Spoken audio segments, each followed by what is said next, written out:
રાજકોટના ઉપલેટામાં કોઝવે પાણીમાં ગરકાવ થયો। ગઢાળા ગામનો કોઝવે પાણીમાં ગરકાવ થતાં હાલાકી પડી રહી છે। કોઝવે પાણીમાં ગરકાવ થતાં લોકો ફરીને જવા મજબૂર બન્યા। તાત્કાલિક સમારકામ કરવા સ્થાનિક લોકોએ માંગ કરી છે। ગઢાળા ગામથી અન્ય ગામમાં જવા લોકોને ભારે હાલાકીનો સામનો કરવાનો વારો આવ્યો। રાજકોટ જિલ્લાના ઉપલેટાના ગઢાળા ગામનો કોઝવે પાણીમાં ગરકાવ થયા બાદ ખાડા પણ પડી ગયા છે, જેના કારણે ગઢાળા ગામના લોકોને 12 કિલોમીટર ફરીને જવું પડે છે।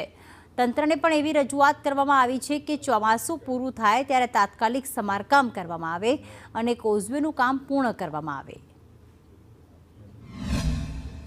અમારા ગામનો જે રસ્તો મુખ્ય રસ્તો જે કોઝવે આવેલ છે તે ઠેર ઠેર ઠેકાણે ગાબડા પડી ગયેલ હોય, જેથી ગામ લોકોને છેલ્લા 10 દિવસથી આજે 12 કિલોમીટર ફરીને જવું પડે છે।